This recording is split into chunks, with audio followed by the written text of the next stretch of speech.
The Solo Coach Podcast. Good evening, ladies and gentlemen, and welcome to the Solo Coach Podcast. And welcome listeners wherever you're listening, as tonight's episode is going to form episode 36 of the Solo Coach Podcast.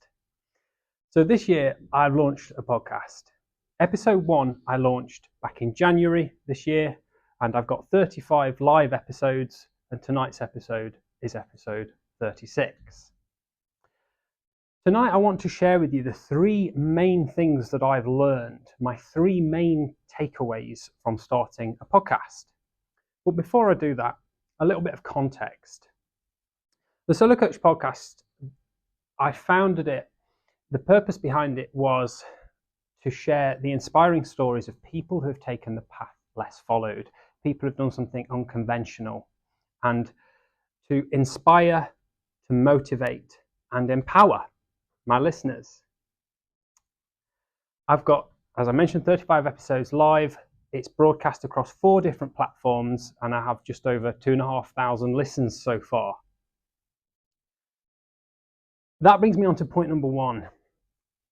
My first key takeaway, my first key main learning from starting a podcast is the power of starting before you are ready. I started at the start of the year. I didn't know anything about editing. I barely knew about recording. I definitely didn't have very good equipment.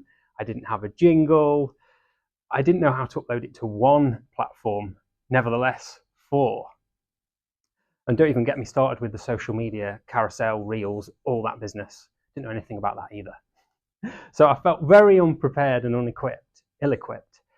But I started anyway, because my goal was for every single episode to get a little bit better than the last, incrementally, marginal gains, so that by the end of the year, I could look back at the last episode of the year and compare it to the first episode and see how much I'd improved as a podcast host. So number 1, my key learning was the power of starting before you are ready, taking that first step, taking that leap of faith into the unknown, which served me really well. My second learning is an unexpected one.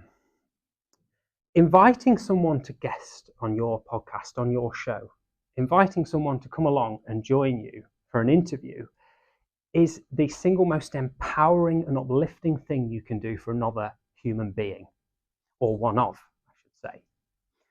When I've invited people to become guests, they said to me, "Who, me? Are you sure you meant me?" And when before we've got the recording started, they've said, "I'm really nervous. You're going to have to stop me if I ramble. And boy, have you got your editing work cut out with me." Shortly followed by a recording of a fantastic interview that I barely had to edit, which has been so deep and so rich and so excellent and so enjoyable. And then at the end, they feel $1 million and they say, "Wow, that was so good. I want to do one again." And they go and shout about the whole experience to their friends and their family. They shout about me as a host. But most importantly, they leave the podcast recording, the virtual studio, just walking a little taller, feeling a little more proud of themselves and realizing what they're really capable of. And they're not a rambler and they don't mix their words. They're actually a fantastic storyteller. And I haven't had a bad guest yet. So just to recap, my first learning was the power of just starting before you're ready. My second learning was inviting someone as a guest is the most uplifting thing you can do. My third and final learning of this evening that I want to share with you is when you step outside your comfort zone and you do something that you've not done before, it's scary, it's nerve-wracking, a little bit like this experience that we're all facing tonight. More people are watching and observing you than you realize in your friends and family and wider, perhaps, work networks. People are interested because people are inspired by it. And what you will find, what I found, is that it's began a positive ripple effect of other people coming out of the woodwork and saying, "You know, Dave, I've seen this podcast and I'm thinking of going solo traveling, or I'm thinking of changing jobs or changing careers or starting a podcast, or even just, I've thought if you can do that, I'm going to get down the gym again," which is a really big step for me. The point is, you're setting the, I can't think of the word, you're creating this atmosphere of other people saying, wow, I can see the power of seeking discomfort, stepping out of their comfort zone. And it creates this positive ripple effect. So I really would say, if you don't do it for yourself, do it for all the other people you inspire.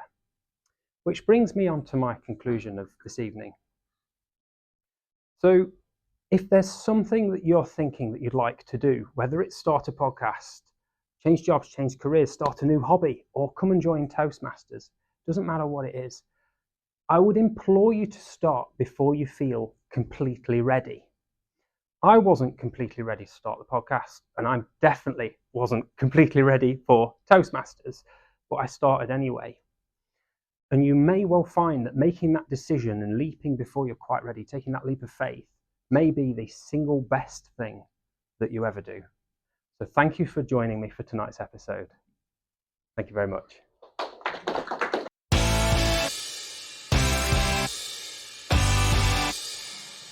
The Solo Coach Podcast.